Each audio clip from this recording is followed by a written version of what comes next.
ఈ వాక్య భాగము ఈరోజు మనం వినేటువంటి ఈ వాక్య భాగం ఏంటి అంటే the 7 bowls of gods judgment. అంటే 7 పాత్రలతో కూడిన దేవుని తీర్పు, లేదా 7 పాత్రల ద్వారా వచ్చేటువంటి దేవుని యొక్క తీర్పుడు గురించి ఈరోజు మనం వినబోతున్నాం. ఈ మాటలు మీరు చాలా జాగ్రత్తగా వింటే ఈ యొక్క 7 పాత్రల ద్వారా వచ్చేటువంటి తీర్పు అనేది చివరి తీర్పు. ఇంకా దీని తర్వాత తీర్పు అనేది లేదు. అంతిమంగా దేవుడు చివరిసారిగా ఈ లోకములోనికి ఈ తీర్పును తీసుకొని రాబోతున్నాడు. ఒక తెగుల్లాగా దేవుని యొక్క తీర్పులన్నీ ప్రస్తావించబడుతున్నప్పుడు ఎంత భయంకరమైనటువంటి తీర్పులు అంటే నిజంగా దేవుడు ఇంత భయంకరంగా చేస్తాడా అన్న ప్రశ్న మనకి ఎదురవుతుంది. ఇవన్నీ ధ్యానిస్తున్నప్పుడు జరగబోతున్న విషయాలు గుర్తుపెట్టుకుంటున్నప్పుడు, అందుకే వాక్యం మనం చూస్తాం మత్తయి సువార్తలో, అటువంటి శ్రమ లోక ఆరంభం నుండి అంతవరకు ఎప్పుడు కూడా సంభవింపలేదు అనేటువంటి విషయం మనం చూస్తాం. అంత భయంకరమైనటువంటి శ్రమకాలం అనేది లోకంలోనికి వచ్చినప్పుడు, రాబోతున్నప్పుడు, ఈ చివరిగా ఉండేటువంటి 3.5 సంవత్సరాల్లో 7 పాత్రలతో కూడినటువంటి ఆ తీర్పు రాగానే యేసుక్రీస్తు లోకంలోనికి వచ్చేసి ఏం చేస్తాడు? మనతో పాటు, ఆయనతో పాటు మనందరం కూడా కలిసి 1000 సంవత్సరాలు లోకంలో పరిపాలన చేయబోతున్నాం. ఎన్ని సంవత్సరాలు చెప్పండి? అయితే ఈ యొక్క మాటలు మీరు చాలా జాగ్రత్తగా ఆలోచన చేస్తే, లోకంలో ఉన్నటువంటి ఎంతోమంది వ్యక్తులు తమకు ఉన్నటువంటి అమూల్యమైనటువంటి సమయాన్ని సద్వినియోగం చేసుకోకుండా, ఉన్నటువంటి సమయాన్ని నిర్లక్ష్యపరుస్తూ, దేవుడికి సరైనటువంటి అవకాశం ఇవ్వకుండా సమయాన్ని ఎంతో వ్యర్థం చేసేటువంటి అన్యులు కాదు, క్రైస్తవులను చాలామంది మనం చూస్తాం. కానీ వాక్యం సెలవిచ్చేది ఏంటి అంటే, ఒక దినాన మనము దేవుని కొరకు వెతకాలి అన్నా, ప్రాకులాడి నిజంగా పరిగెత్తాలి అన్నా, ఆయన మాటల గురించి మనం వినాలన్నా కూడా వినేటువంటి అవకాశం కానీ, ప్రశాంతంగా కూర్చుండి ఆరాధించే అవకాశం కానీ, దేవునిలో నిజంగా దేవుని స్తుతిస్తూ అందరితో కలిసి ఒక ఫెలోషిప్గా ముందుకు వెళ్ళేటువంటి అవకాశం కానీ ఉండవనేటువంటి రోజులు రాబోతున్నాయి. సో చేయాల్సింది ఏంటి అంటే, when you have a time, దేవుడు మనకు సమయాన్ని ఇచ్చినప్పుడు ఆ సమయాన్ని బట్టి చేయాల్సింది ఏంటి అంటే, సద్వినియోగం చేసుకుంటూ దేవునికి పూర్తిగా మన సమయాన్ని కేటాయించి హృదయపూర్వకంగా ఏం చేయాలి? ఆరాధిస్తూ వెళ్ళాలి. మీరు క్లియర్గా 24వ అధ్యాయం మీరు ఇంటికి వెళ్ళిన తర్వాత చదువుకోండి. అంత్య దినాలలో అనేకుల ప్రేమలు చల్లారిపోతాయి, అక్రమం విస్తరిస్తుంది. ఇంకేం చేయండి, అనేకుల యొక్క జీవితాల్లో విశ్వాస జీవితం చల్లారిపోతుంది. కాబట్టి వాక్యం అంతము వరకు సహించిన వాడే రక్షింపబడినవాడు, జీవితాన్ని పొందుకునే వ్యక్తి. కాబట్టి మీరు చూస్తే మన క్రైస్తవ జీవిత లోకంలో ఆలోచన చేసినప్పుడు యేసుక్రీస్తు కొరకు నిజంగా జీవితాన్ని నిలబెట్టుకుని కొనసాగించేటువంటి వ్యక్తుల్ని చాలా తక్కువ చూస్తాం. మనం సమయాన్ని సద్వినియోగం చేసుకోకుండా, దేవుని కొరకు సాక్ష్యం నిలబడకుండా, కపటమైనటువంటి ప్రేమలు చూపిస్తూ, అన్యాయమైనటువంటి అక్రమం చేసేటువంటి దుర్నీతిని కలిగినటువంటి దాని వైపు మొగ్గు చూపుతూ, they believe in lies rather than truth. అబద్ధాన్ని ఏం చేస్తారు చెప్పండి? ప్రేమిస్తూ, నమ్ముతూ, సత్యాన్ని ధిక్కరించేటువంటి రోజుల్లోనికి ఏమవుతున్నాం? మనం ఆల్రెడీ ఎంటర్ అవుతున్నాం. కాబట్టి నీ విశ్వాస జీవితాన్ని నువ్వు కాపాడుకోవాలి అంటే అది నీకు మాత్రమే సాధ్యం. నేను నీ విశ్వాస జీవితాన్ని కాపరిగా కాపాడలేను, మీరు నా విశ్వాస జీవితాన్ని కాపాడలేను. అందుకే నేను చాలాసార్లు చెప్పాను, మీ ఆత్మీయ జీవితం ఎదగాలి అంటే ఎవరి చేతిలో ఉంది చెప్పండి? అది మీ చేతిలో ఉంది. ఈ అంత్య దినాల్లో మిమ్మల్ని వెనుకకు లాగేటువంటి గుంపు ఎక్కువ ఉంటుంది. అందుకే నేను ఎవరితో మాట్లాడుతూ అదే చెప్పాను. ఇప్పుడు గురువారం ప్రార్థన జరుగుతుంది అనుకోండి, కొంచెం తక్కువ మంది వచ్చినా కూడా వెళ్తున్నాను ప్రార్థన కంటే, వెళ్ళినా వెళ్ళకపోయినా పర్లేదండి, కొద్దిమందే ఉంటారులే అనేవాళ్ళు చాలామంది ఉండొచ్చు. ఎవరు వెళ్ళకపోయినా మనం ఖచ్చితంగా వెళ్ళాలి, నాకు కుదరకపోయినా మీరైనా వెళ్ళండి అని చెప్పేవాళ్ళు ఎంతమంది ఉన్నారు? ప్రార్థనకైనా, లేకపోతే ఇంకా ఉపవాస ప్రార్థనకే కావచ్చు, వేరే కార్యక్రమానికే కావచ్చు, సమయానికి వచ్చే విషయం, నేను సమయానికి రాకపోయినా మీరు వెళ్ళండి అని మిమ్మల్ని ఎంకరేజ్ చేసేవారు ఎంతమంది ఉన్నారు? పర్లేదులేండి, అక్కడ వాళ్ళు పాటలు పాడేస్తారు, మనం స్లోగా వెళ్దాంలేండి ఆ టైంకి అనేటువంటి వాళ్ళు ఉన్నారేమో. ఆత్మీయంగా వెనుకకు లాగేటువంటి క్రైస్తవులు చాలామంది ఉన్నారు. They called as a Christians, but they are not genuine Christians. ఇటువంటి ఈ స్థితిలో ఉన్నప్పుడు మనం చేయాల్సింది ఏంటి అంటే, ఈ ప్రభువు వాక్యము సరిగా మన జీవితంలో ఫలిస్తే జరిగేది ఏంటి అంటే, ఎన్ని ఒడిదుడుకులు వచ్చినా, ఎన్ని రకాల శ్రమలు వచ్చినా, నేను వెనుకకు తిరిగి చూడకుండా ముందుకు వెళ్తానన్నటువంటి పట్టుదలతో మనం ఏం చేస్తామంటే ఖచ్చితంగా ముందుకు వెళ్తాం. కాబట్టి ఈరోజు ఈ యొక్క 7 పాత్రల గురించి మనం మాట్లాడినప్పుడు ఈరోజు దేవుని చిత్తం అయితే ఒక 4 పాత్రల గురించి నేను వాక్యాన్ని బోధించి మరలా నెక్స్ట్ వీక్ మిగతా పాత్రల గురించి ఇదే వాక్యం మనం కంటిన్యూ చేద్దాం. అయితే ఈ యొక్క 7 పాత్రల గురించి మనం మాట్లాడుతూ ముందుకు వెళ్తున్నప్పుడు నేను చెప్పినట్టుగా చివరిగా ఇది అంతిమ తీర్పు, చివరిగా ఉండబోయే తీర్పు.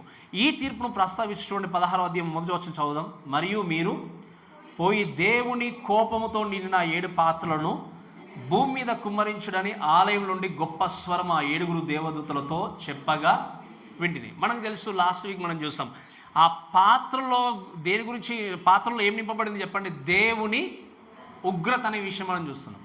ఈ దేవుని ఉగ్రతో నింపబడినటువంటి పాత్రల్ని దేవుని యొక్క దూత, అంటే 4 జీవుల్లో ఉన్నటువంటి ఒక దూత హ్యాండ్ ఓవర్ చేశాడు. ఎవరికి? 7 దేవదూతలకి హ్యాండ్ ఓవర్ చేసిన తర్వాత వాక్యం రాయబడిన మాట ఏంటి అంటే, మీరు చూస్తే మొట్టమొదటిగా ఏ లౌడ్ వాయిస్ అంటే ఏంటి? చాలా గొప్ప శబ్దము అనేది దేవుని యొక్క సన్నిధి నుండి వచ్చినట్టుగా చూస్తాం. చూడండి, ఆలయంలో నుండి గొప్ప స్వరము ఆ 7 దేవుని యొక్క దూతలతో చెప్పాడు. ఏంటి అంటే, మీ దగ్గర ఉన్నటువంటి పాత్రలు భూమి మీద కుమరించండి. అందుకే నేను నెక్స్ట్ వీక్ దేవుని చిత్తం అయితే ఆ క్లిప్ నేను మీకు చూపిస్తాను. ఆ పాత్రల గురించి కూడా నేను నేర్పిస్తూ ముందుకు వెళ్తాను. సో ఇక్కడ లౌడ్ వాయిస్ లేకపోతే గొప్ప శబ్దం అనేటువంటి మాట దాదాపుగా ఒక మోర్ దెన్ 20 టైమ్స్ ఈ యొక్క ప్రకటన గ్రంథంలో రాయబడింది. 20 కంటే ఎక్కువ సార్లు ఈ ప్రకటన గ్రంథంలో రాయబడింది. మీరు చూడండి, ఈ గొప్ప శబ్దము అనే మాట చూస్తున్నప్పుడు ఈ గొప్ప శబ్దం ఎవరిదో అంటే ఎవరిదో కాదు, కానీ ప్రభు అయినటువంటి దేవుడు ఏం చేస్తున్నాడు అంటే, ఈ గొప్ప శబ్దాన్ని చేసి అక్కడ ఉన్నటువంటి 7 దేవుని యొక్క దూతలకి ఆయన ఆజ్ఞాపిస్తుండే ఏంటి అంటే, మీ దగ్గర ఉన్నటువంటి పాత్రలు తీసుకెళ్ళి మీరు ఏం చేయండి? కుమ్మరించండి. గొప్ప శబ్దము అనే మాటకి ఇదివరకు కూడా నేను మీకు చెప్పాను. గొప్ప శబ్దము అంటే ఏంటంటే it's a urgency, it's a emergency. ఇప్పుడు ఒక వ్యక్తిని మనం పిలవాలనుకోండి, ఒకసారి పిలిస్తే పలకలేదు అంటే సర్లే మళ్ళీ పిలుద్దాంలే అనుకుంటాం. కానీ ఆయన వెళ్తున్నటువంటి టైంలో రోడ్డు పైన కారు వస్తుంది, లేకపోతే వెళ్ళి ఒక గూతిలో పడతాడు అంటే ఏం చేస్తాం మనం? మామూలుగా పిలిస్తే పిలుపుతో పిలుస్తామా? లేకపోతే ఏం చేస్తాం చెప్పండి? గట్టిగా పిలుస్తాం. ఆయనకు వినబడేంత వరకు చూడకపోయినా పదే పదే ఏం చేస్తాం? గట్టిగా ఏం చేస్తాం? ఎందుకు అంటే ఇట్స్ ఎమర్జెన్సీ, అర్జెన్సీ. ఎందుకంటే ఒకవేళ ఆ పిలుపుగానే ఆయన వినకపోతే మేబీ ప్రమాదంలో పడిపోవచ్చు. ఇక్కడ కూడా ఏంటి అంటే, ఈ voice came from the temple అనుకున్నప్పుడు ఆలయం నుండి దేవుని యొక్క స్వరము, గొప్ప స్వరముతో ఏమన్నాడు దేవుడు అంటే, దేవుని యొక్క దూతలకు ఆజ్ఞాపించాడు, మీరు వెళ్ళి మీ పాత్రలను ఏం చేయండి? భూమి మీద కుమరించేయండి. ఈ మాటలు మనం చూస్తే ఏంటి అంటే, మీరు చూడండి, ఈ బోల్స్ జడ్జ్మెంట్ గురించి మనం మాట్లాడినప్పుడు they are literal and final judgment. అంటే ఏదో సింబోలిక్గా దేవుడు పోల్చి చెప్పలే.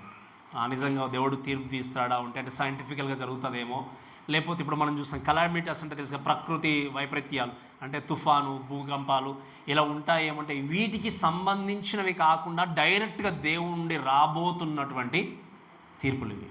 మీకు అర్థం చెప్పిన మాట, భూకంపం కాదు, లేకపోతే ఇంకా అధిక వర్షపాతం కాదు, లేదా లోకంలో సంభవించే లైక్ సునామీ ఇలాంటివి కాదు, డైరెక్ట్గా దేవుని దగ్గర నుండి రాబోతున్నటువంటి తీర్పులు. దే ఆర్ లిటరల్ అంటే నిజముగా లోకంలోనికి రాబోతున్నటువంటి దేవుని యొక్క తీర్పులు. వీటి గురించి మాట్లాడినప్పుడు చాలామంది ప్రీచర్స్ చాలా బాధపడుతుంటారు. నిజంగా ఇంత కఠినమైనటువంటి తీర్పు భూమి మీదకి రాబోతుంది. అందుకే మనకున్నటువంటి కొద్ది సమయంలో మన జీవితాన్ని, రక్షింపబడిన వ్యక్తిగా జీవితాన్ని కట్టుకోవడం, రక్షణ లేని వ్యక్తికి మన సమయాన్ని వెచ్చించి వాళ్ళకు దేవుని గురించి నేర్పించడం. అందుకే మీరు చూడండి, సమయం కొద్దిగా ఉన్నప్పుడు ఎందుకు చేజిక్కించుకొని ముందుకు వెళ్ళాలంటే దేవుని తీర్పు నుండి తప్పించుకోవడానికి ఏ మార్గం లేదు. సో దేవుడు చెప్పాడు ఏంటి అంటే, మీ యొక్క కప్స్ లేకపోతే మీ దగ్గర ఉన్నటువంటి ఈ యొక్క బౌల్స్ మీరు ఏం చేయండి? పాత్రలు కుమ్మరించండి అని చెప్పాడు. ఏంటి అంటే ఫైనల్గా, అంతిమంగా ఉండబోయే తీర్పు. దీని తర్వాత మరలా తీర్పు అనేది, ఇక దేవుని ఉగ్రత అనేది అంటే ఏంటి? ఇప్పుడు దేవుని యొక్క పూర్తి ఉగ్రతను ఏం చేయబోతున్నాడు దేవుడు? భూమి మీద కుమ్మరించబోతున్నాడు. సో వీటి గురించి మాట్లాడితే మనం ఒక్కొక్క బౌల్ గురించి లేకపోతే ఒక్కొక్క పాత్ర గురించి నేర్చుకుంటూ వెళ్దాం. చదవండి దయచేసి 2వ వచనము.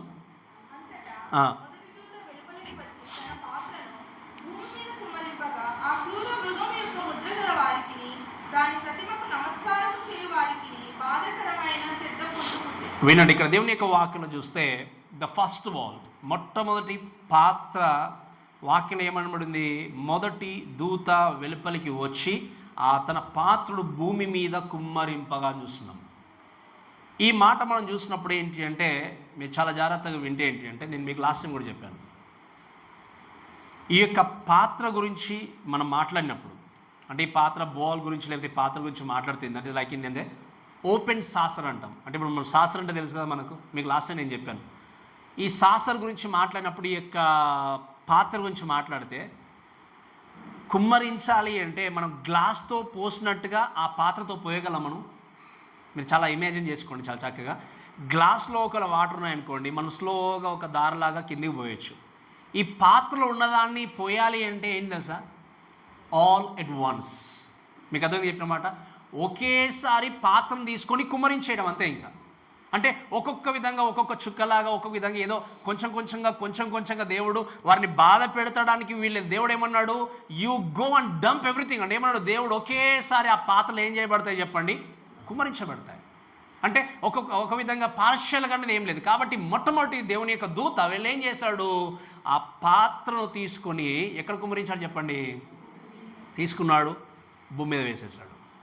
ఈ మాట మనం చూస్తే, దేవుని యొక్క వాక్యాలు చూస్తే, తెగుల గురించి మాట్లాడుతూ వచ్చినప్పుడు మనము ఈ నిర్గమకాండంలో చూస్తాం. నిర్గమకాండంలో దేవుని యొక్క వాక్యం నేను మీకు తర్వాత అది జ్ఞాపకం చేస్తూ వెళ్తాను. కొన్ని ప్లేగ్స్ గురించి మాట్లాడినప్పుడు ఇది కూడా ఒక భయంకరమైనటువంటి ప్లేగ్స్ లాగా లోకంలోనికి వెళ్ళి ఏం చేసింది ఈ పాత్ర కుమ్మరింపబడిన తర్వాత, ఏం జరిగింది అని ఆలోచన చేస్తే మీరు చూడండి, దయచేసి అదే వాక్యం చదవండి. ఆ భూమి మీద కుమ్మరింపగా ఆ క్రూర మృగం యొక్క ముద్ర గల వారికిని దాని ప్రతిమకు నమస్కారం చేయు వారికిని బాధకరమైనటువంటి చెడ్డ పుండు పుట్టెను అనేటువంటి విషయాన్ని దేవుని యొక్క వాక్యం మనం చూస్తాం. ఈ మాట మనం చూస్తే ఏంటి అంటే, మీరు దయచేసి అర్థం చేసుకుంటూ నేర్చుకోవాల్సిన విషయం ఏంటి అంటే, ఈ పాత్ర అక్కడ కుమ్మరింపబడగానే, ఇక్కడ భూమి మీద కుమ్మరింపబడగానే జరిగిన విషయం ఏంటి అంటే, లోకములో ఉన్నటువంటి వ్యక్తులు అంటే ఎవరు? దేవుణ్ణి విశ్వసించిన వ్యక్తులు ఉన్నారు. 1,44,000 మంది వ్యక్తులు వీళ్ళున్నారు. ఈ రక్షింపబడినటువంటి వ్యక్తులు కాకుండా ఎవరైతే మనం చూస్తాం క్రూర మృగమైనటువంటి అంత్యక్రీస్తుకి, ఆ ప్రతిమకి ఎవరైతే మొక్కారో, ఎవరైతే ముద్ర వేయించుకున్నారో వారికి జరిగిన విషయం ఏంటి అంటే, భూమి మీద ఈ యొక్క పాత్ర అనేది కుమ్మరింపబడగానే వాక్యం రాయబడిన మాట ఏంటి అంటే, ఆ ముద్ర వేసుకున్నటువంటి వారికి బాధకరమైనటువంటి చెడ్డ పుండు పుట్టింది. మీరు వినండి చాలా జాగ్రత్త. ఏంటి చెప్పండి? బాధకరమైనటువంటి చెడ్డ పుండు. ఈ పుండు అనే మాట చూసినప్పుడు, దీని గురించి మాట్లాడినప్పుడు ఏంటి అంటే, మీరు వినండి, ఆల్ ఎట్ వన్స్గా చనిపోయారని కాదు, అది రాగానే నిజంగా వాళ్ళు వెంటనే మరణించారని కాదు. వాక్యం రాయబడిన మాట ఏంటంటే, ఇక చెడ్డ పుండు గురించి మనం మాట్లాడినప్పుడు, లేదా బాధకరమైన చెడ్డ పుండు అనే విషయం చూసినప్పుడు మనం చూసేది ఏంటి అంటే, ఇట్స్ లైక్ ఏంటి అంటే, ఇప్పుడు మనము కొన్ని దాన్ని ఏమంటాము, లైక్ బాయిల్స్ లాగా మేము చూస్తాం కదా, మనము ఈవెన్ ఎక్సర్సైజ్లో కూడా చూస్తాం, నిర్గమకాండంలో కూడా చూస్తాం, బొబ్బలు వచ్చి నిజంగా తెగుల గుండా వెళ్ళినట్టుగా చూస్తాం. ఇంకా మనము లూకా సువార్తలో చూస్తే అక్కడ ఉన్నటువంటి లాజర్ గురించి మాట్లాడినప్పుడు దయచేసి ఒకసారి చదవడం మీకు క్లియర్గా అర్థమవుతుంది అన్నమాట. లూకా సువార్త 16:21. లూకా సువార్త 16:21.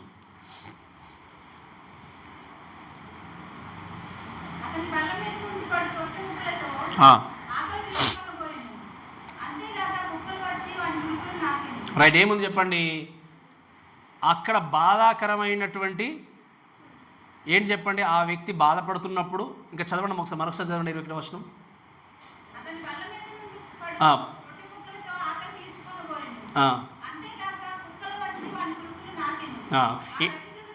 రైట్, కురుపులు నాకేను అంటే బాధాకరమైనటువంటి ఆ యొక్క బొబ్బులతో లేకపోతే బాధాకరమైన బాయిల్స్తో ఏం చేస్తున్నాడు? ఆయన స్ట్రగుల్ అవుతున్నటువంటి స్థితిలో ఉన్నప్పుడు మీరు చూడండి, ఆయన తనకు తానుగా ఏంటి అంటే ఆ కురుపులు ఉన్నాయి అని అంటే వెంటనే చనిపోయాడు కదా, ఏంటి దాన్ని అనుభవిస్తూ వెళ్తూ ఉన్నాడు. సో ఇక్కడ జరిగేది ఏంటి అంటే, ఈ పాత్ర లోకంలోనికి కుమ్మరింపబడగానే ఆ గ్రీక్ వర్డ్ కరెక్ట్గా మనకు రాయబడినటువంటి విషయం చూసినప్పుడు, స్పెషల్లీ దాని గురించి మాట్లాడితే ఏంటి అంటే, is describe as the boils అంటాం. ఇంకా చెప్పాలంటే కొంతమంది కామెంటర్స్ తీసుకెళ్ళేమంటారంటే ఇట్స్ లైక్ ఏంటి? అల్సర్. ఇంకా క్లియర్గా చెప్పాలంటే లైక్ ఏ క్యాన్సర్. ఏం జరుగుతుందో చెప్పండి? ఈ లోకంలో మొదటి దూత పాత్ర కుమ్మరింపబడగానే ఇక్కడ దేవుని మొక్కకుండా ప్రతిమకు మొక్కేవారు, దేవుని వ్యతిరేకించిన వ్యక్తులు, దేవుని కొరకు జీవించినటువంటి వ్యక్తులకు జరిగేది ఏంటి అంటే ఇటువంటి భయంకరమైనటువంటి సిచ్యువేషన్ గుండా వెళ్తూ, ఇలా క్యాన్సర్ లాంటి సిచ్యువేషన్ గుండా వెళ్తూ, లేదా బాయిల్స్ కలిగి ఉండి దీంతో వారు బాధపడుతూ జీవితాన్ని కొనసాగిస్తూ కన్నుమూస్తారు. ఒకరికి కాదు, ఇద్దరు కాదు, ఇంకా మీకు క్లియర్గా చెప్తాను వినండి. నిర్గమకాండంలో ఎన్ని తెగులు ఉన్నాయి చెప్పండి? 10 తెగుళ్ళు. ఈ 10 తెగుళ్ళు ఎక్కడ, ఏ ప్రాంతంలో సంభవించాయి? ఐగుప్తు దేశంలో. ఐగుప్తు దేశంలో కూడా అంతటా సంభవించాయా? కేవలం ఒక్కో ప్రాంతంలోనైనా? కేవలము ఐగుప్తులు ఉన్నటువంటి ప్రదేశంలో మాత్రమే జరిగాయి. గోషణ ప్రాంతంలోని ఇశ్రాయేల్ జనాంగానికి ఏమాత్రం కూడా ఎఫెక్ట్ కాలేదు. సో ఇక్కడ కేవలం ఒక ప్రాంతానికి మాత్రమే చూస్తాం. అలానే మనము 8వ అధ్యాయం నుండి కొన్ని విషయాలు చూసినప్పుడు, బూరల గురించి మాట్లాడినప్పుడు, ఆ మొదటి బూర, రెండవ బూర వచ్చినప్పుడు ఏం జరిగింది అంటే సముద్రం పైన, జలరాశుల పైన, అలానే ఇంకా భూమి పైన ఇవన్నీ కూడా జరిగినటువంటి విషయాలన్నీ కూడా మనం లాస్ట్ బ్యాక్ వెళ్తే మీకు అర్థమవుతుంది. అంటే ఏంటి? అది కూడా 3వ భాగము ఎఫెక్ట్ అయినట్టుగా చూస్తాం. ఏం చెప్పండి వాక్యంలో? 3వ భాగము భూమి మీద అంతా కూడా దేవుని తీర్పు ద్వారా ఎఫెక్ట్ అయింది. ఈవెన్ త్రాగేటువంటి మంచినీళ్ళు కూడా 3వ భాగము పాడైపోయింది అన్నట్టుగా వాక్యం విన్నాం చాలా రోజుల క్రితం. అంటే వీరు శ్రమల కాలం ప్రారంభమైన తర్వాత ఈ తీర్పుల గుండా వెళ్తూనే ఉన్నారు, స్ట్రగుల్ అవుతూనే ఉన్నారు. ఆల్రెడీ జరిగింది ఏంటి అంటే సరైన వాటర్ లేవు, ఇటువంటి తీర్పు గుండా వెళ్తే. బట్ ఇక్కడ ఇప్పుడు జరిగినటువంటి ఈ తీర్పు, ఈ కుమ్మరింపబడినటువంటి పాత్ర అనేది ఏంటంటే ఇట్స్ నాట్ ఓన్లీ జస్ట్ ఏంటి కేవలం ఇజ్రాయెల్ దేశానికి సంబంధించింది కాదు, ఒక ప్రాంతానికి సంబంధించింది కాదు, మొత్తం ప్రపంచం అంతా ఎఫెక్ట్ అవుతారు. మీకు అర్థం చెప్పిన వాడు ఇప్పుడు ఇశ్రాయేల్ ఐగుప్తులో చూసినప్పుడు ఏంటంటే ఐగుప్తులు మాత్రమే బాధపడ్డారు. ఈ మనము తర్వాత ఇంతకుముందు చదువుకున్నట్టు 8, 9, 10 అధ్యాయాల గురించి మాట్లాడినప్పుడు కేవలం ఏంటి చెప్పండి, అక్కడ ఉన్నటువంటి 3వ భాగం మాత్రమే భూమి ఏమైపోయింది? పాడైపోయింది. కానీ ఇక్కడ ఈ పాత్ర కుమ్మరింపబడినప్పుడు జరిగేది ఏంటి అంటే భూమి అంతా కూడా ఏమైపోతుంది చెప్పండి? ఎఫెక్ట్ అయిపోతుంది. ప్రతి ఒక్కరు కూడా ఆ పాత్ర కుమ్మరింపబడినప్పుడు ఎవరైతే దేవుని వ్యతిరేకించారో, దేవుని కొరకు జీవించలేరో, వీరందరూ కూడా ఏంటి అంటే భయంకరమైనటువంటి రోగాల గుండా వెళ్తూ, ఇలా క్యాన్సర్ లాంటి రోగాల గుండా వెళ్తే ఏంటంటే చివరి వరకు తమ జీవితాన్ని భయంకరంగా వాళ్ళు ముగించుకునే స్థితి రాబోతుంది. అందుకు వాక్యం ఏముంది అంటే, వాక్యంలో బాధాకరమైనటువంటి మనుషులు పెట్టే బాధ సహించవచ్చు. Did you get me? మనుషులు పెట్టే బాధ, కానీ దేవుడు బాధ పెడితే ఎప్పుడైనా మీరు ఆలోచన చేశారా? మనుషులు బాధ పెడితే ఓర్చుకునేటువంటి శక్తి మనకుంది, తట్టుకునే శక్తి మనకుంది, వాటిని పట్టించుకోకుండా జీవితాన్ని లీడ్ చేసే శక్తి మనకుంది. కానీ దేవుడు బాధ పెట్టాలి అంటే do you think can you escape? నిజంగా మనం దేవుని నుండి ఆ బాధ నుండి తప్పించుకుని వెళ్ళగలమా? అందుకే దేవుడు అంటాడు, యాకోబు మన పత్రికలు చూస్తాం, వ్యభిచారులారా ఈ లోక స్నేహము దేవునితో. అంటే లోకంలో మనకు శత్రువులు ఉన్నా, మనుషులు ఒకరు శత్రువులుగా నువ్వు అనుకున్నా, క్రైస్తవుడికి శత్రువులు ఎవరు లేరు, మనుషులుగా మనకు శత్రువులు ఎవరు లేరు. ఒకరు నిజంగా ఈ వ్యక్తి నాకు సరే ఈ వ్యక్తి కాదని నువ్వు శత్రువుగా భావించినా, ఆయనతో మాట్లాడకపోయినా, నీతో తను మాట్లాడకపోయినా నీ జీవితాన్ని కొనసాగిస్తావు. కానీ దేవుడికి శత్రువుగా జీవిస్తే కెన్ యూ సర్వైవ్? అందుకే నన్ను ఒకవేళ మనుషులు బాధ పెడితే తట్టుకోవచ్చు, భరించవచ్చు, నీ జీవితాన్ని కొనసాగించవచ్చు. బట్ దేవుడు బాధ పెట్టాడు అంటే నోబడి కెన్ బియర్ ఇట్. ఎవరు కూడా భరించలేరు. భరిస్తారు చెప్పండి?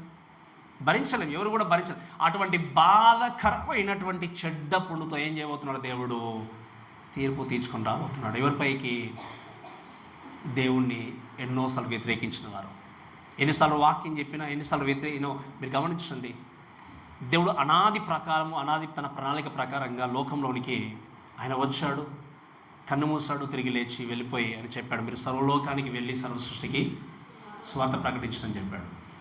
చెప్పిన తర్వాత ఆ యొక్క ఆజ్ఞను పొందుకున్నటువంటి వ్యక్తులుగా పేతురు నుండి ప్రారంభమైనటువంటి ఈ యొక్క గాస్పల్, ఈ సువార్త అనేది వెళ్తూ వెళ్తూ చాలామంది ఆ విధంగా ఆ 12 మంది అందరూ కూడా వెళ్తూ అసాక్షులుగా మారిపోయిన తర్వాత యోహాను కూడా చనిపోయినట్టుగా మనం చూస్తాం. Normal kind of death. ఈ విధంగా దాని తర్వాత కూడా వచ్చినటువంటి వ్యక్తులు ఎంతోమంది తమ జీవితాలని త్యాగం చేస్తారు. మిషనరీసే కావచ్చు, దేవుని యొక్క సేవకులు, ప్రీచర్స్ అందరూ కూడా ఏం చేస్తారు చెప్పండి?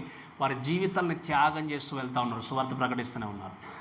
ఇక్కడ ఉన్నటువంటి శ్రమ కాలంలో కూడా 1,44,000 మంది ప్రకటించారు. 2 సాక్షులు వచ్చి దేవుని యొక్క వాక్యం ప్రకటిస్తే ఏం చేశారు చెప్పండి? వారిని చంపేశారు. బట్ మరలా వాళ్ళు తిరిగి పునరుద్ధానం కలిగిన వ్యక్తులుగా లేదా తిరిగి లేపబడిన వ్యక్తులుగా ఉండి నిలిచినట్టుగా దేవుని యొక్క వాక్యం చూస్తాం. ఈ విధంగా లోకంలో మనకి ఏదో ఒక మూల సువార్త వినిపింపబడుతూనే ఉంది. ఎందుకో తెలుసా, దేవుడు ఎంత ప్రేమ చూపించడానికి. మనుషులంగా ఎవరైనా ఒక్కసారి ఒక చిన్న మాట అంటే మనం తట్టుకోలేము. మళ్ళీ చెప్తున్నాను వినండి, ఎవరైనా ఒక్కసారి చిన్న మాట అంటే మనము తట్టుకోలేము. మరి మీరు దేవుణ్ణి ఎన్ని మాటలు అంటున్నారు? మీరు దేవుణ్ణి ఎంత బాధ పెడుతున్నారు? సో మనం అనుకుంటాం నాకు లేదన్న, నాకు శక్తులు నేను ఎందుకు పడాలి అన్న విధంగా మనం బిహేవ్ చేసి, సో పీపుల్ ఏంటంటే అనడం గొప్ప కాదు, కానీ దాన్ని రియలైజ్ అయి పరీక్షించుకొని తగ్గించుకునే తత్వమే క్రైస్తవ తత్వం. అటువంటి క్యారెక్టర్ లేకపోతే you are no more called as a Christian. ఈరోజు ఒక మనుషులుగా చిన్న మనస్పర్ధలు ఉన్నప్పుడు మనం ఎంతో బాధపడి ముందుకెళ్తున్నప్పుడు you think about your life. నీ జీవితాన్ని ఆలోచన చేయండి, ఎన్ని విధాలుగా ఎన్నిసార్లు దేవునికి వ్యతిరేకమైన పాపాన్ని కొనసాగిస్తున్నారు. ఆయన మాట వినకుండా, ఆయనకు లోబడకుండా జీవితాన్ని కొనసాగిస్తున్నప్పుడు కూడా దేవుడు ఇంకా కూడా మన జీవితాల పట్ల తన ప్రేమను వెల్లడి చేస్తూ కృప చూపుతూ నడిపిస్తూ ఉన్నాడు. ప్రేమమయుడు, దీర్ఘశాంతుడుగా మన పట్ల కృప చూపుతూ ఉన్నాడు. కానీ ఈరోజు వచ్చినప్పుడు అక్కడ దీర్ఘశాంతానికి చోటు లేదు, కరుణకు చోట్లేదు. అందుకే లాస్ట్ వీక్ చూస్తాం, ఆ ఆలయంలో ఎవడు ప్రవేశింపలేకుండా దేవుడు ఏం చేస్తాం, మనం లాస్ట్ వీక్ విన్నాం కదా, ప్రవేశింపలేకపోయాను అని చూస్తాం. అంటే nobody can enter into the temple. ఎందుకు? ఎవరు వెళ్ళి కూడా ఇంకొక వ్యక్తి గురించి ప్రార్థన చేసే అవకాశం లేదు. ప్రభు వీడిని మార్చండి, కుటుంబాన్ని మార్చండి అని చెప్పి మన కొరకు ప్రార్థన చేసే అవకాశం ఇక లేదు. ఎందుకంటే దేవుడు చెప్పాడు this will be final. So దేవుడు మనకు సమయం ఇస్తూ ఉన్నాడు, మీకు సమయం ఇస్తున్నాడు. జీవితం చక్కదిద్దుకోవడానికి, కరెక్ట్ చేసుకోవడానికి, పరీక్షించుకోవడానికి ఎన్ని అవకాశాలు ఇచ్చినా కూడా తిరస్కరిస్తే ఆ రోజు తప్పించుకునే స్థితి. ఎందుకు? ఆ పాత్ర కుమ్మరింపబడినప్పుడు అది టోటలీ ఎంటైర్ గ్లోబ్కి సంబంధించింది. ఏ మానవుడు ఎస్కేప్ అవడానికి వీల్లేదు, ఎవరు కూడా తప్పించుకోవడానికి వీల్లేదు. And that's going to be happen in the future. అది మీరు గుర్తుపెట్టుకో, తప్పకుండా అది జరగబోతుంది. లోకం అంతా ఎఫెక్ట్ అయిపోతుంది. దయచేసి దీనికి సంబంధించి మనం ఆలోచన చేస్తే ఒకసారి చూడండి, ఒక మాట చూడండి దయచేసి. ఇదే మనం వాక్యంలో చూస్తే 14వ అధ్యాయం 12వ వచనం, 14వ అధ్యాయం 12వ వచనం చూడండి దయచేసి.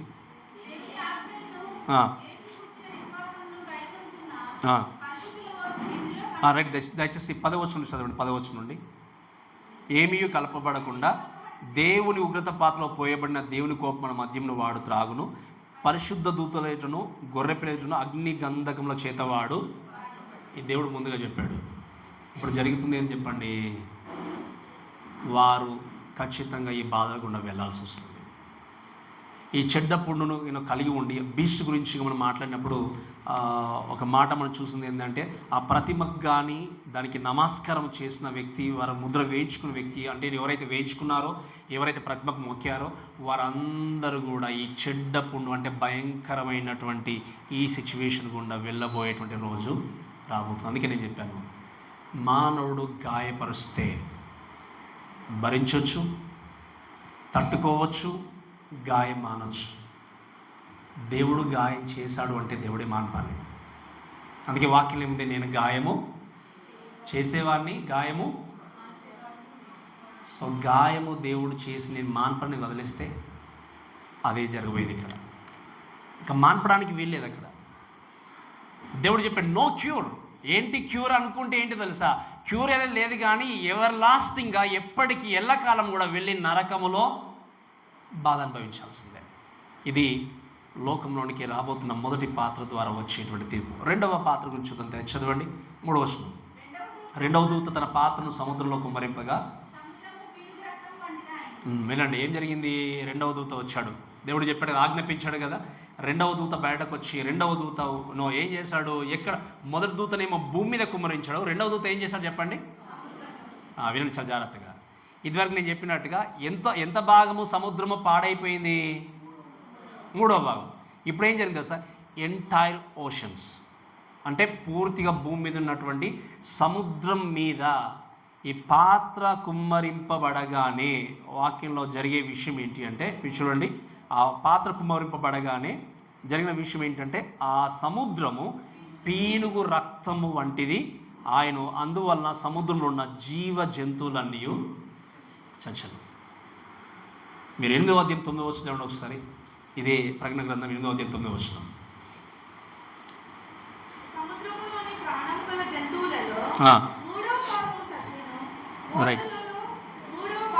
రైట్. ఏమైంది? సముద్రం మీద అది దేవుని యొక్క తీర్పు రాగానే 3వ భాగం మాత్రమే పాడైపోయినా మిగతా భాగం ఏముంది చెప్పండి? అంటే కొంచెం వారికి వ్యాపారం అనేది దెబ్బతిన్నా ఇంకా మిగతా భాగంతో వాళ్ళు ఏం చేస్తారు? సర్వైవ్ అవుతూ వెళ్ళారు. కానీ ఇక్కడ జరిగింది ఏంటి అంటే, 2వ దూత పాత్ర తీసి ఒకేసారి ఏం చేశాడు? సముద్రం మీద వేయగానే వాక్యం రాయబడిన మాట ఏంటి అంటే, సముద్రము పీనుగా రక్తము లాగా అయిపోయిందంటే ఏంటి చెప్పండి? ఇది అర్థము డెడ్ మ్యాన్ అంటాం మనం. పీనుగా అంటే తెలుసు కదా మీకు? చనిపోయినటువంటి వ్యక్తి యొక్క రక్తం బయటకు వస్తే ఎలా ఉంటుందో, ఒక నీళ్ళలో కలిసిపోతే ఎలా ఉంటుందో, దాన్ని థిక్గా మందముగా లేకపోతే బ్లాక్గా డార్క్నెస్ ఆ కలర్తో కలిగి ఉండే విధంగా పూర్తి సముద్రం అంతా మారిపోతుంది.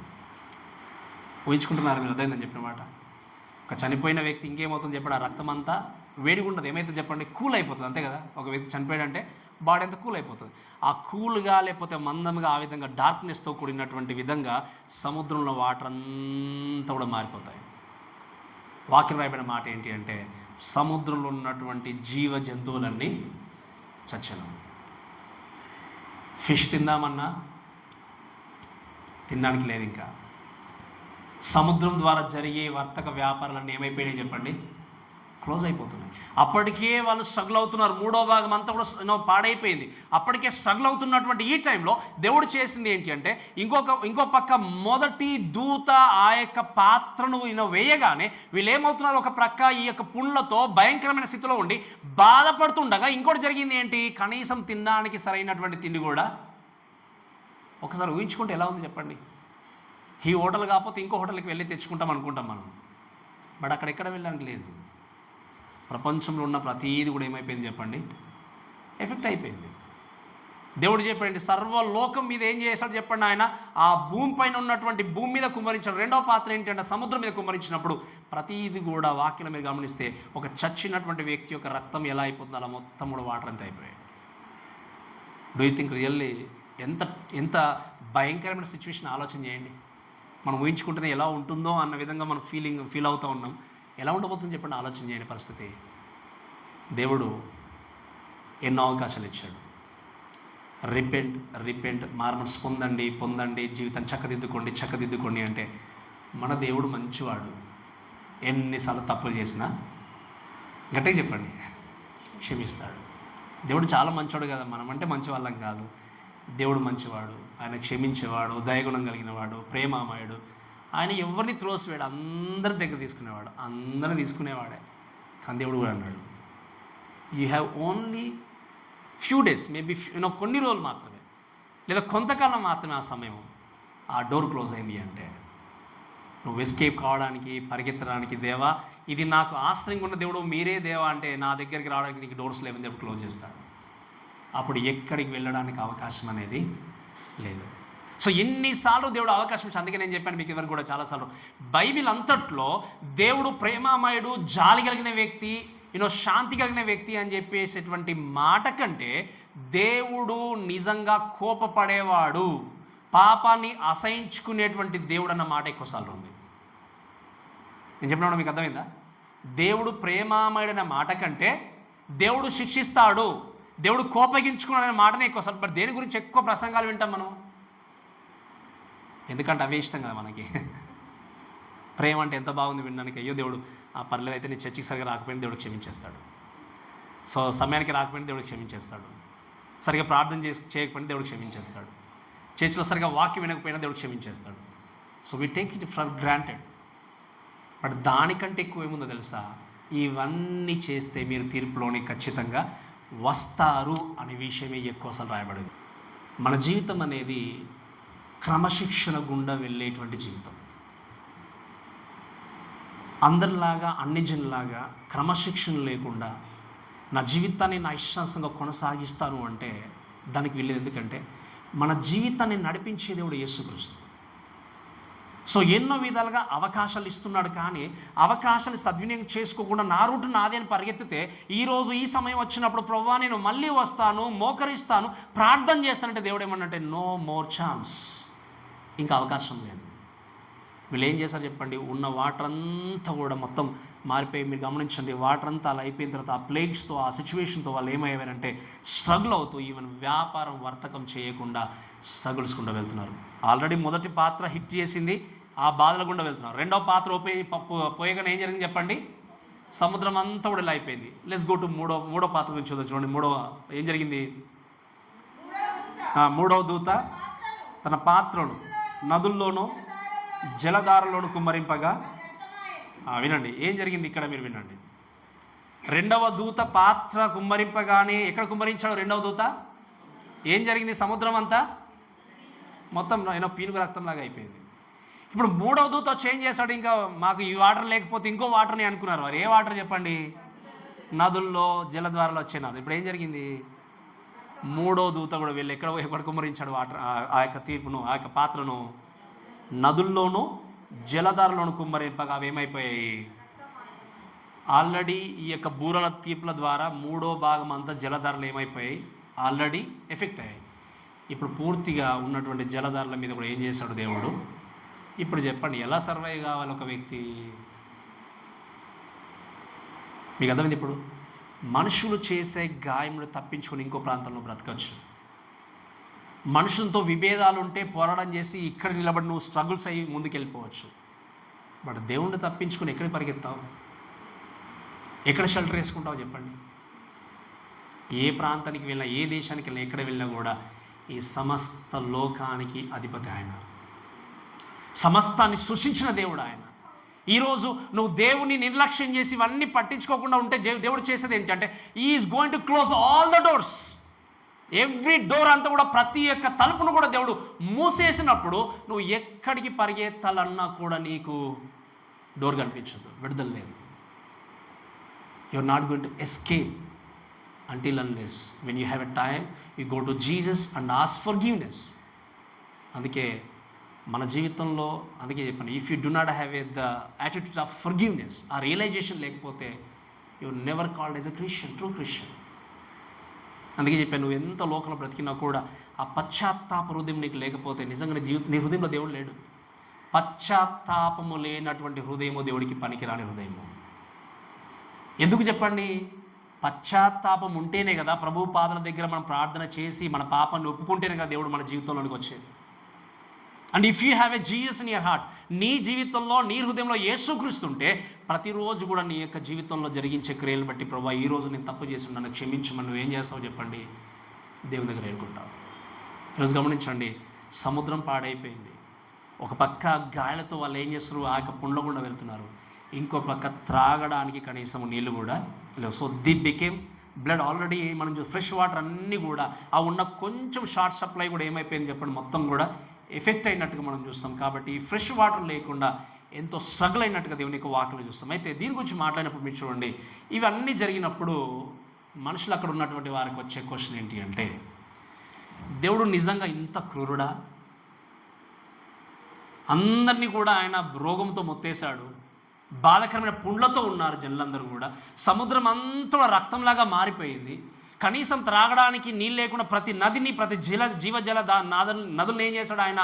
మొత్తం కూడా ఈ యొక్క మార్చిపారేసాడు, స్పాయిల్ చేసేసాడు, అసలు త్రాగడానికి లేకుండా అయిపోయింది. నిజంగా దేవుడు ఇంత కఠినాత్ముడా? దేవుడికి నిజంగా జాలి లేదా, దయ లేదా అని ఈ కాలంలో అనేటువంటి వాళ్ళు ఉన్నట్టుగానే ఆ కాలంలో కూడా అనేవాళ్ళు ఉంటారు. బట్ అప్పుడు దేవుని యొక్క దూత వచ్చి దేవుని డిఫెండ్ చేశాడు. ఏం డిఫెండ్ చేశాడు చదవండి దయచేసి 5వ వచనంలో. అప్పుడు వర్తమాన భూతకాలం నుండి పవిత్రుడా,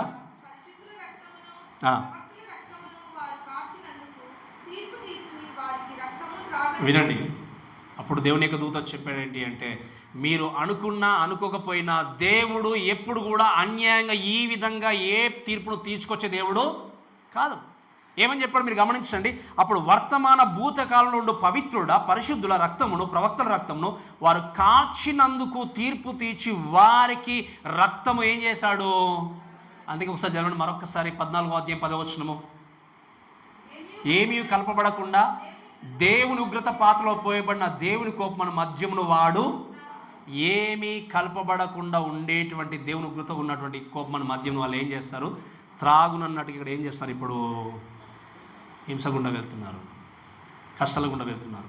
సో దేవుని యొక్క దూత చెప్పింది ఏంటంటే, దేవుడు అన్యాయస్తుడు కాదు ఒక వ్యక్తిని శిక్షించడానికి. దేవుడు అన్యాయస్తుడు కాదు, వీరందరికీ బాధకరమైన పుండులు తీసుకొచ్చాడు, లేకపోతే సముద్రాన్ని ఈ విధంగా చేశాడు, జలధాన్ని ఈ విధంగా చేశాడు. కాబట్టి ఆయన అన్యాయస్తుడు కాదు. ఎందుకు అంటే వారు చేసిన దానికి దేవుడు ప్రతీకారము చేస్తున్నాడు. అందుకే మనం ఆరాధ్యను చూసాం. పులిపీట కింద లేదా బలిపీఠ కింద ఉన్నటువంటి ఆత్మలు మొరపెట్టుకుంటాయి, ప్రభువా ఎంతకాలం వీరిని మీరు సహిస్తారు, ఎప్పుడు ఇంకా వీరికి తీర్పు తీస్తారు, ఎంతో మందిని వీరు హింసిస్తున్నారు, బాధ పెడుతున్నారు, చంపేస్తున్నారు. అంటే ఇప్పుడు ఏం చేస్తాడు దేవుడు? సమయం రాబోతుందని చెప్పాడు. ఆ సమయం వచ్చింది. ఇప్పుడు ఏం జరిగింది అంటే వాక్యంలో చూస్తే, వారికి రక్తము త్రాగనిచ్చితివి. ఎందుకు త్రాగనిచ్చాడు అంటే వాళ్ళు ఏం చేశారు? పరిశుద్ధుల రక్తము, ప్రవక్తల రక్తం వాళ్ళు ఏం చేశారు చెప్పండి? కాల్చివేశారు. ఈ లోకంలో ఉన్నటువంటి ఎంతోమంది క్రైస్తవుల్ని, ఎంతోమంది వ్యక్తుల్ని, దేవుని యందు విశ్వసించిన వారిని కష్టపెట్టి, బాధపెట్టి, సంహరించి చంపేసినటువంటి వారందరినీ దేవుడు ఏం చేయబోతున్నాడు? ఆ విధంగా శిక్షించబోతున్నప్పుడు, అయ్యో ప్రభువా మీరు ఎందుకు మమ్మల్ని ఇలా చేస్తున్నారు అంటే, దేవుడు ఎవరిని కూడా అన్యాయంగా శిక్షించేవాడు కాదు. అందుకే నేను చాలాసార్లు చెప్పాను, మీ కళ్ళ ముందు ఎవరైనా మంచివాగా కనబడినా, దేవుని నమ్ముకోకుండా అయ్యా అటు వెళ్ళిపోతున్నాడు, ఇలా జరిగింది, దేవుడు మంచి వాళ్ళకి ఇలా చేస్తాడని చాలాసార్లు మనం క్వశ్చన్ చేస్తాం. మనకు అనిపిస్తుంది అలా మంచి వాళ్ళకి అని, కానీ దేవుడికి తెలుసు. అందుకే నేను ఒక మాట చెప్తాను. ఎవరైనా ఒక చిన్న పిల్లలు ఉన్నటువంటి పేరెంట్స్ సడన్గా చనిపోయారు అనుకోండి, నిజంగా దేవుడికి జాలి లేదా, వీరు అనాథాలు చేసి వెళ్ళిపోయాడే అని బాధేస్తుంది మనకి, అవునా కదా? కొన్నిసార్లు చూసినప్పుడు కొన్నిసార్లు పాపం ఇక ఎమోషనల్గా మనం ఫీల్ అవుతాం వాళ్ళు చూసినప్పుడు, ఆ చిన్న పిల్లలు చూసినప్పుడు. నిజంగా దేవుడికి జాలి లేదేమో, దయ లేదేమో అని కొంతమంది దేవుని తిట్టుకునే వాళ్ళు ఉంటారు. కానీ నేను చెప్పే మాట ఏంటి అంటే, మనము లోకంలోనికి వచ్చిన తర్వాత, పెళ్ళి అయిన తర్వాత మనకు బహుమానంగా ఇవ్వబడినటువంటి పిల్లలు, నువ్వు కుమారుడు కావాలంటే కుమారుని దేవుడు ఇవ్వలే, కూతురు కావాలంటే కూతురుని ఇవ్వలే, ఆయన ఇష్టానుసరంగా ఇచ్చాడు. Maybe some time you wait for your son and you may gets daughter, అంతే కదా? సన్ కావాలనుకుంటే కూతురు రావచ్చు, కూతురు కావాలనుకుంటే సన్ కావాలి, అంటే ఆయన చిత్తానుసరంగా మనకి ఇచ్చాడు. ఇచ్చినటువంటి వ్యక్తులు పర్మనెంట్గా వారు మనతో ఉంటారా, మనం వారితో ఉంటామా? మిగతా చెప్పినమాట, పర్మనెంట్గా మనం వారితో ఉంటాం, వారు మనతో ఉంటారా? ఉండవు. అంటే కొద్ది కాలము మనం వారిని ఏం చేసాము? కని పెంచి తీసుకెళ్ళి ఒక ప్రయోజకులుగా చేసి మన బాధ్యత ముగించుకుని వెళ్తాం. కొద్ది కాలం, అది కూడా దేవుడు బహుమానంగా మనకు. పిల్లలు ఎవరు చెప్పండి? బహుమానం, అంతే కదా? బహుమానంగా ఇచ్చాడు. ఈ విషయాలు చూసినప్పుడు ఇంత బాధపడితే, దేవుడు ప్రతి ప్రాణిని, ప్రతి ఆత్మను తన స్వహస్తాలతో క్రియేట్ చేశాడు. ఆయన ఒక వ్యక్తిని తాను లోకం నుండి తీసుకుంటే ఆయనకు బాధ ఉండదా? ప్రాణం పెట్టిన దేవుడికి ప్రాణం తీసుకునే అధికారం ఉంది. మళ్ళీ చెప్తున్నాం వినండి, ప్రాణం పెట్టినటువంటి దేవుడికి ప్రాణం తీసుకునే అధికారం ఉంది. కానీ ఆయన ఎప్పుడు కూడా అన్యాయంగా ఎవరిని కూడా సంహరించేవాడు కాదు, అన్యాయంగా శిక్షించే దేవుడు కాదు, అన్యాయంగా నరకానికి పంపించే దేవుడు కాదు. ఈరోజు మీరు అనుకోవచ్చు, ఎంతోమంది దేవుని తెలుసుకుని నరకానికి వెళ్ళిపోతున్నారు అంటే, ఎవరిని కూడా దేవుడు నరకంలో అన్యాయంగా వేయలేదు. అనాది కాలం మొదలుకొని ఇప్పటి వరకు కూడా ఎవరిని దేవుడు అన్యాయంగా నరకానికి పంపించలేదు. ఎంతోమంది ప్రీచర్స్ ఎక్కడో మూలాన బతిమాలి చేసి వాక్యం చెప్పి ఉంటే, వీళ్ళకి ఏం పని లేదండి, బయలు పట్టుకొని వచ్చి తిరుగుతారని హేళన చేసిన వాళ్ళు ఉండొచ్చు, అంతే కదా? చిన్న చూపు చూసిన వారు ఉండొచ్చు. అందుకే మా సార్ అంటుంటాడు, పాస్టర్ల గురించి చూసినప్పుడు అట చాలామందికి హైలీ ఎక్స్పెక్టేషన్ లెస్ అప్రిషియేషన్ అంటారట. ఎక్కువ ఎక్స్పెక్ట్ చేసి appreciation, I don't care about that. But అంటే ఏంటి? They always look down. కానీ ఒకరోజు రాబోతుంది, ఎవరినైతే లుక్ డౌన్ చేశారో ఆ వ్యక్తి మాటలు వినకపోతే జరిగేది ఇదే. ఆ రోజు ఎవరు కూడా తప్పించుకోలేరు. రక్తము అంతా కూడా కార్చబడినటువంటి ఆ యొక్క కార్చిన వ్యక్తి అందరూ కూడా ఏం చెబుతారు చెప్పండి? ఆ విధంగా రక్తము త్రాగనిచ్చితివి, తర్వాత సార్వచనము దీనికి వారు అంటే ఏంటి అర్థము? దీనికి వారి పాత్రలు అంటే ఏంటి అర్థము? వారు అర్హులు, అంతే కదా? వారు అర్హులు అంటే అర్థం ఏంటి? పాత్రలు అర్హులు అంటే ఏంటి? అన్యాయంగా దేవుడు వారిని శిక్షించట్లేదు, అన్యాయంగా దేవుడు వారిని బాధ పెట్టట్లేదు. So they are obligated go through all these things. వాళ్ళు ఏంటి, ఖచ్చితంగా ఈ శిక్ష గుండా, ఈ పనిష్మెంట్ గుండా వెళ్ళాల్సింది. ఎందుకంటే వారు చేసిన దానికి ప్రతిఫలంగా దేవుడు ప్రతీకారము తీరుస్తున్నాడు. ఈ మాట మాట్లాడుతూ ఇంకా చదవని దయచేసి ఏమన్నాడు ఆయన, నువ్వు ఇలాగూ తీర్పు తీర్చేది కనుక నీవు న్యాయవంతుడు అని జలంలో దేవుడితో చెప్పగా, ఏమన్నా దేవుని యొక్క దూత, ఇవన్నీ నువ్వు తీరుస్తున్నావు కాబట్టి నీవు న్యాయవంతుడవి, నీలో అన్యాయము లేదు. సో అందుకే మనం దేవుని ఏమంటామంటే ఈజ్ అవర్ రైచియస్ జడ్జ్. ఏమన్నా చెప్పండి, ఆయన నీతిని, ఈరోజు విన్నాం కదా, నీతిని న్యాయాన్ని అనుసరించి తీర్పు తీర్చే దేవుడు. కాబట్టి ఎవరిని కూడా దేవుడు అన్యాయంగా పంపించే దేవుడు కాదు. అందుకే ఇంకా వర్డ్స్ 7 చదవండి దయచేసి. అలానే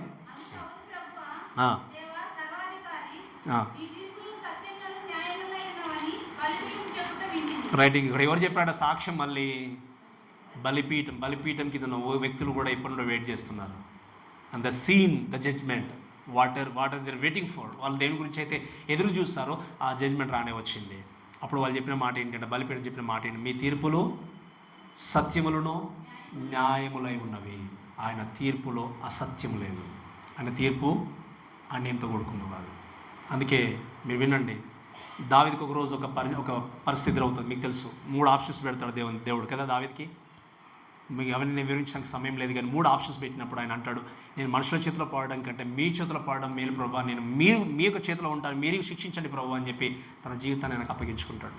మనం న్యాయవంతుడైనటువంటి దేవుని చేతికి మన జీవితాన్ని అప్పగించుకున్నప్పుడు మన జీవితాన్ని బిల్డ్ చేసేది ఆయన. ఈ చివరికి మాట చెప్పి ముగిస్తాను, 4వ పాత్ర చెప్పేసి ముగిస్తాను. చూడండి, చదవండి 8-9 వచనాలు. 4వ దూత తన పాత్రను సూర్యుని మీద కుమ్మరింపగా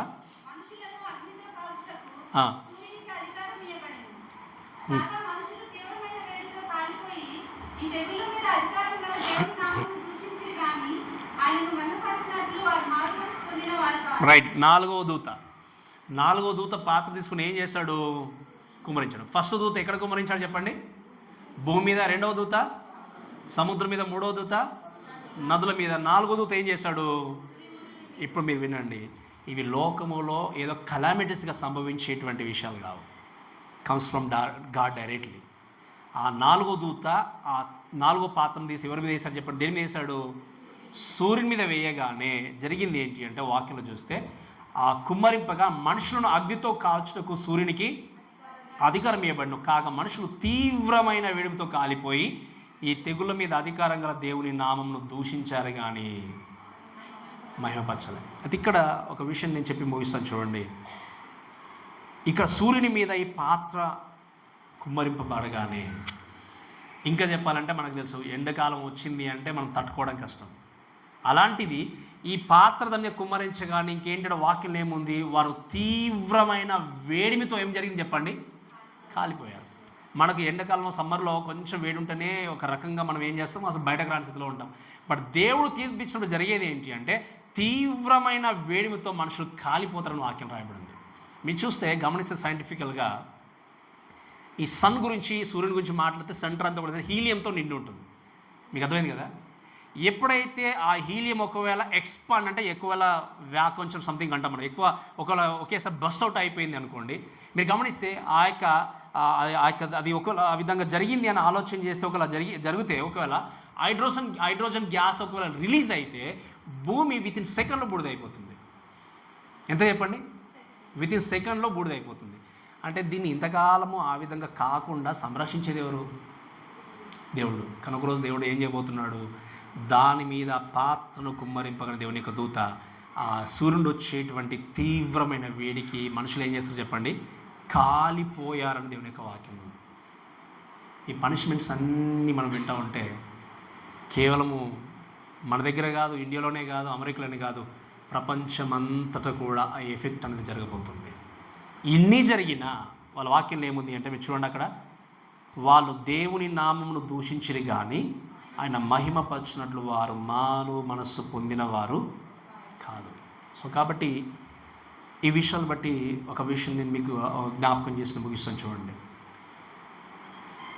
స్పెషల్లీ మనం ఆలోచన చేస్తే ఏంటి అంటే, ఈ హీట్ గురించి మాట్లాడినప్పుడు, దీని గురించి మనం మాట్లాడినప్పుడు, ఇవన్నీ పనిష్మెంట్ అంతా గుంట వెళ్తున్నా కూడా వాళ్ళు చేసింది ఏంటి అంటే, దేవా ఇది మేము భరించలేము అని దేవుని వైపు తిరిగి రిపెంట్ కాలే. ఏం చేస్తారు, వాళ్ళు పశ్చాత్తాపము చెందలేదు. రెండవది ఏంటి అంటే, ఎవరు చేస్తున్నారో కూడా వారికి తెలుసు. మీకు అర్థం చెప్పిన మాట, ఎవరు చేస్తున్నారో కూడా వారికి, వాళ్ళ హృదయాన్ని వాళ్ళు కఠినం చేసుకున్నారు కాబట్టి వారు ఆ తీర్పు గుండా వెళ్ళి మారుమనసు పొందకుండా నరకానికి వెళ్ళినట్టుగా చూస్తాం. ఎగ్జాక్ట్లీ ఈ రోజుల్లో కూడా ఎంతోమంది దేవుడి యొక్క స్వరం వినిపింపబడినప్పుడు, వాక్యము సెలవిచ్చినప్పుడు, ఈ వాక్యము క్లియర్గా ఇక్కడ నుండి వాక్య భాగం మాట్లాడుతుంది అంటే ఇది సేవకుడు చెప్పే మాటలు కాదు, కానీ వాక్యంలో ఉన్న మాటలని ప్రతి ఒక్కరికి తెలుసు. చెప్పే వ్యక్తి, రాయబడిన మాటలు అన్నీ కూడా ఎవరి మాటలని తెలుసు మనకు. అయినా ఏం చేస్తాం? పశ్చాత్తాపం చెందాం. ఆ పాస్ గారు చెప్పిన బైబిల్ చదివి చెప్పాడు కదా, కానీ బైబిల్ రాయబడిన మాటలు ఎవరు రాశారు, ఎవరు చెప్పారు? దేవుడు. దేవుడి నామాన్ని ధిక్కరించే వ్యక్తి ఒకరోజు దేవుడు వేసే శిక్ష నుండి కూడా ఎవరు తప్పించుకోవడానికి వెళ్ళారు. మనకు తెలిసి ఇది ఖచ్చితంగా దేవుడే చెప్పాడు, ఇది చెయ్యకూడదు అని తెలిసిన తర్వాత కూడా ఏం చేస్తాం? మనము అలానే చేస్తాం. ఇంకా మారుమనసు ఎక్కడుంది? హృదయాన్ని కఠినం చేసుకుంటే, వినండి, దేవుడు కఠినం చేస్తుంటే మనం బ్రతకలేము. అందుకే ఫరో హృదయాన్ని కఠినం చేసుకున్నాడు. చివరికి దేవుడు ఏం చేశాడు? దేవుడే చేసి పడేశాడు. ఇంకా నువ్వు చేసుకుంటావు కదా, నేను చేసేస్తాను చెప్పి దేవుడే చేశాడు. చివరికి ఏమైంది? మారుమనసు పొందకుండా నరకానికి వెళ్ళాల్సి వచ్చింది. ఈరోజు దేవుడు ఎన్నో అవకాశాలు ఇస్తున్నాడు. ఇటువంటి భయంకరమైన తీర్పులు లోకంలోకి రాబోతున్నాయి. ఎన్నో విధాలుగా వాక్యాన్ని మనం వింటున్నాం. అయినా కూడా మారుమనసు చెందకుండా ఇంకా సమయం ముందులే అని చెప్పి నిర్లక్ష్యపరుస్తూ నీ జీవితాన్ని కొనసాగిస్తే, ఇంకా వాక్యం చెప్తుంది క్రమానుసారంగా జీవించాలి, చక్కగా బ్రతకాలి, దేవుని కొరకు సమయాన్ని ఇవ్వాలి. ఇవన్నీ సెలవిచ్చిన తర్వాత కూడా దేవుడు మనకు చెప్పిన తర్వాత కూడా నిర్లక్ష్యపరుస్తే, దేవుడు ఒకరోజు అంటాడు, నువ్వు కఠినం చేసుకున్నావు కదా, నేను కూడా కఠినం చేస్తాను అంటే నీ బ్రతుకును, నీ జీవితాన్ని మార్చేవారు ఇవ్వలేరు. ఈ యొక్క సమయంలో నిజంగా నేను మిమ్మల్ని బతిమలాడుకుంటున్నాను, బెగ్ చేస్తున్నాను. ఏంటి అంటే, దయచేసి మనకు సమయం లేదు. మీరున్నటువంటి ఈ విశ్వాస జీవితంలో ఎదిగేటువంటి వ్యక్తులు ఉండండి. ఒక నిజమైన కాపరిగా నేను మీ నుండి, అంటే నిజమైన కాపరి కోరుకునేది ఏంటి అంటే, సంఘం నుండి ఎక్స్పెక్ట్ చేసేది ఏంటి అంటే, వారు చక్కగా దేవునితో జీవితాన్ని కొనసాగించాలి అని. ఈరోజు మీ జీవితాలు ఎలా ఉన్నాయో మీకు తెలుసు, మీ ఆత్మీయ జీవితం ఎలా ఉందో మీకు తెలుసు. ఈ లోకంలో దేని కొరకు ప్రయాసపడుతుందో మనకు తెలుసు. కానీ వాక్యం చూస్తే ఏముంది? ఈ లోకం అంతా ఒకరోజు మొత్తం తీసి దేవుడు పడేయబోతున్నాడు, చక్క డస్ట్బిన్లో పడేయబోతున్నాడు. లోకంలో బ్రతికినంతకాలం మనం బ్రతకాలి, సంపాదించుకోకూడదని చెప్పట్లేదు. కానీ వీటన్నిటికంటే ఎప్పుడు చెప్పే మాట ప్రాముఖ్యమైనది ఏంటంటే, ఆయన అంటాడు కదా, ప్రభువా మీ చిత్తం అయితే మనం బ్రతికి ఉండి, అంటే ఎవరి చిత్తం కావాలి? ఆయన అనుకుంటాడు. ఒక వ్యక్తి నేడో రేపో ఒక ప్రాంతానికి వెళ్ళి లాభం సంపాదించుకుంటాను అనుకుంటాడు తప్ప ఇంకా సంపాదించుకోడు. కానీ ఏమంటాడు? ప్రభు చిత్తం అయితే ఈ రోజు కానీ నేను ఏం చేస్తాను, మీ చిత్తానుసారంగా నా జీవితాన్ని కొనసాగిస్తాను ప్రభు అని మాట్లాడతాడు. కాబట్టి ఈ మాటలన్నీ వింటున్న మన అందరం కూడా దయచేసి ఒకసారి మీ హృదయాన్ని పరీక్షించుకొని, ఇంకా ఎటువంటి సిచ్యువేషన్లో మీరు ఉన్నారో, ఎటువంటి స్థితిలో ఉన్నారో, ఎటువంటి జీవితాన్ని కొనసాగిస్తున్నారో మీ జీవితాన్ని ఒక్కసారి పరీక్షించుకొని, ఇంకా సమయం ఉంది అనుకుంటూ వ్యర్థం చేసినట్టయితే ఒక సమయం రాబోతుంది, ఆ రోజు మిమ్మల్ని ఎవరు కాపాడలేరు. అంటే ఎవరైతే జెన్యున్గా ఇంకా రక్షింపబడలేదో ఈ రోజుకి ఎవరు మిమ్మల్ని కాపాడలేరు. ఏ కాపరి కాపాడలేదు, మీ భర్త కాపాడలేడు, భార్య కాపాడలేదు, ఎవరు కాపాడలేదు. కాపాడే దేవుడు యేసుక్రీస్తు మాత్రమే. ఎప్పుడు? సమయం ఉన్నప్పుడే. సమయం అయిపోయిన తర్వాత ఎవరు కూడా మిమ్మల్ని రక్షించలేరు. కాబట్టి ఈ విషయాన్ని గుర్తుపెట్టుకొని దేవుడి కొరకు సాక్షి జీవిస్తూ మనుషులను సంతోషపెట్టే వ్యక్తిగా కాకుండా బ్రతికినంతకాలం, అందుకే చెప్తా మాటగా మాట, మీకు తెలుసు కదా, ఎంతకాలం బ్రతికామన్నది కాదు, మనం ఏ విధంగా దేవుని కొరకు జీవించమన్నది ప్రాముఖ్యమే. నువ్వు 100 సంవత్సరాలు బ్రతుకుతావా, దేవుని కొరకు బ్రతకపోతే నో యూస్. అందుకే ఇప్పుడు ఈ వయసులో పోయినా, ఏ వయసులో పోయినా ఎలా దేవుని కొరకు జీవించమన్నదే మ్యాటర్. ఇది మీరు గుర్తుపెట్టుకొని మన జీవితాన్ని దేవుని కొరకు జీవిస్తూ కొనసాగిస్తూ ఆయన కొరకు సాక్షి బ్రతుకుతాం. కాబట్టి మాటలను మనం దేవుడు దీవించి ఆశీర్వదించును గాక. ఆమేన్.